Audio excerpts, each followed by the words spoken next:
Give him a big round of applause.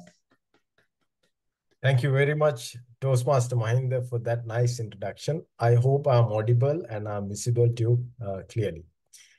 So, to start with, I'm going to tell you a brief story. If you know the story already, of course, you would see a different aspect of the story. If you haven't heard it, this would be an interesting story. So there was a carpenter that he was so capable, so clever, and what he was doing was so copacetic to his master. But he got a lot of, he worked long hours and he worked until his later in his retirement, closer to his retirement.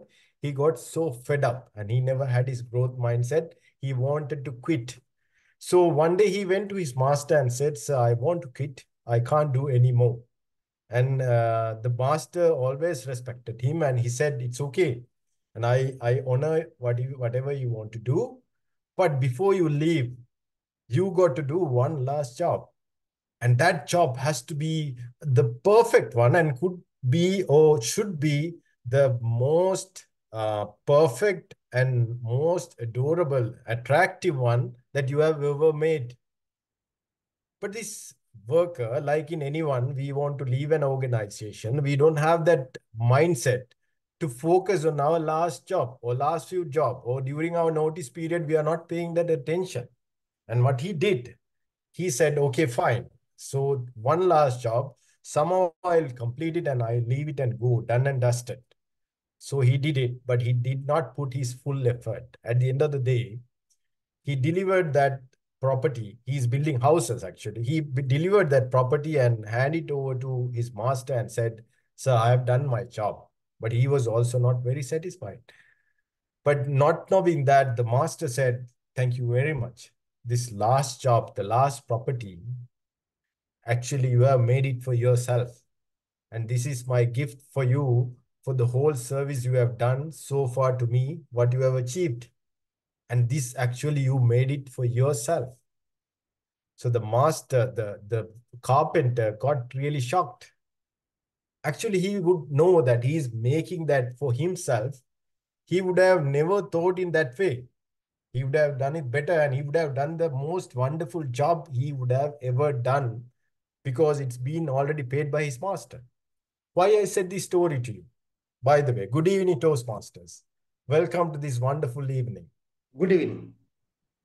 So, if you are a Toastmaster who's following this path, or you are in progress of a path, or if you are already completed one path, now today I'm planning to share my experience, what I gained by completing one whole path throughout my journey of Toastmasters, nearly 5 years. So what I'm sharing with you all experience that I gained myself, and these are genuine and these are authentic, and this is nothing I extracted from any document or any article. So why I told this story to start my first point, because if you want to start public speaking and if you start, moving into your Toastmaster pathways, have your interest and passion in it. And actually, you don't, even though your VP pushing for you to get these speeches and deliver these speeches, actually he's like the master and you are like the carpenter. And you are building your own house and he doesn't have any responsibility over it, but it's your own house you're building. So take that interest, and I took that interest personally. And I had a passion. What do you call by passion or interest? Actually, you can't just come and deliver, because that's what I realized. You can't just come in front of audience and deliver just looking at the purpose statement or just looking at what is the required. Because definitely the audience would realize that you are not done a proper job. In addition to what you deliver in the path, you actually need to pay attention. Sorry about sorry about my voice. You need to pay some attention to some great speakers, not only Toastmasters. There are great speakers outside. For example, I'll tell you extreme example. Once I saw Mia Khalifa delivering a speech at one of the university's inaugural or the graduation.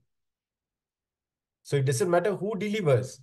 You need to understand what they deliver and how they deliver. So if you have interest, you can grab many things out of it.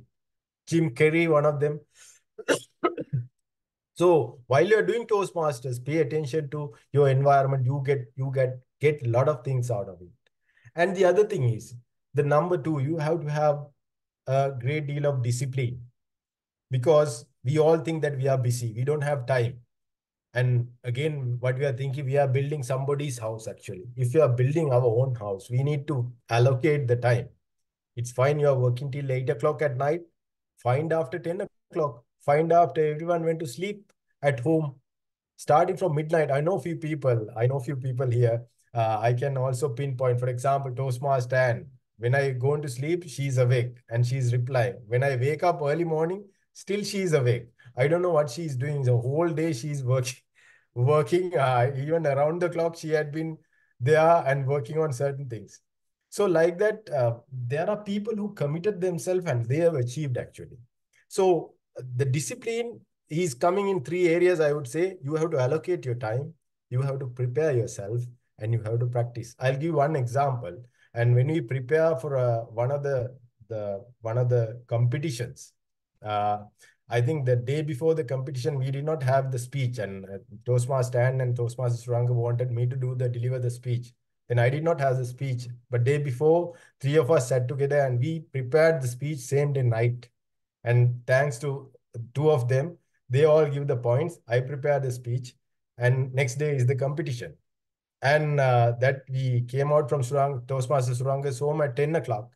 And tomorrow morning is the speech. Actually, from 12 midnight to 3 a.m. midnight, I practiced the whole speech 41 times. So next time, to be honest, actually, achieved area second prize winner. I became the second prize winner. I'm sharing with you what you can do with practice. It's not that my achievement. So you can commit, you will find time. And then third thing is basically not only you deliver, you always look for the feedback. No point you deliver and wrap it up and go. You always ask for the feedback. You look for the feedback, not only in Toastmasters. Just deliver something outside in your office, like Toastmaster he said, right? He said he had to deliver webinar or something. So when you do that, you ask for the feedback, even your office staff, and you get that feedback. Because sometimes Toastmasters are too generous. They're not giving you the negative experience. But if you ask your office colleagues, they definitely give you all positive, all negative points, just to let you down sometimes. So those are the genuine points that you can gather and improve yourself. So that's number three. And number four, when you get the feedback, please be courageous to apply that. So this time, if you get a feedback, that's why they are giving evaluations in your Toastmaster pathways. Always you get an evaluation and take it seriously. You start applying that into your next speech. If I can remember in the first session in dynamic leadership, it's the initial delivery, and the second one is to applying feedback. So you just need to apply your feedback in the second speech. That gives you the benchmark that, okay, the base that you have to continue that throughout your session. So if you are doing seriously, you have to apply that. So not applying to your own Toastmaster next speech, but try to test that in different environments. What you call by different environments? Basically, you have to participate in competitions. You have to participate in debates. You have to participate in any other Toastmasters club. That's how you test yourself in different environment. Because if you just come and deliver in your own Toastmasters club, it doesn't test your capabilities.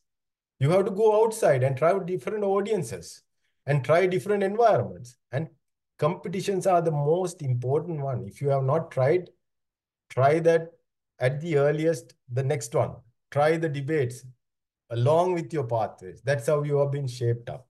So once you do that, you have done, I think, 75% of your job, what is required by Toastmasters, pathways. Because then after that, you will come to a point at the end, basically, that you start enjoying the audience, and then you start enjoying your own speech. Because I know earlier stages when you deliver a speech and it basically boils down quite a bit, considerable amount of your blood inside you, and it's burning inside you, butterflies in your stomach, and you start thinking so many things, and you waste a lot of time, and you write so many papers. Actually, it kills you basically. But after that, when you get into a momentum, actually you deliver your speech. You enjoy your speech. Isn't that what you want? Actually, isn't that what you learn? And not only that, no point you enjoying the speech. Basically, the audience also has to enjoy the speech. Otherwise, no point, because it should be copacetic to your audience. And the audience should grab, an audience should pay attention genuinely to your speech. And when you reach that point, I think that's what you call satisfaction. That's what you call you make an impact. Isn't that what you want at the end? So, my dear friends, that the end for me, and I have come to the end of dynamic leadership pathways, and this is what I learned and what I think and what I thought, sharing what I learned with you genuinely, and for you to apply from tomorrow onwards. So, just to be clear, this is the end of my dynamic leadership, which is not the end genuinely. It's the beginning of my next level. So there's no ending. You have to end something which definitely create next beginning in your life.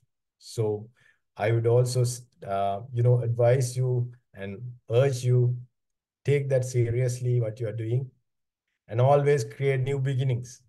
And those beginnings will make you, capable and make you aligned to your growth mindset, and you will be a copacetic speaker to all the audiences that you speak into. Thank you very much. Over to you, Toastmaster.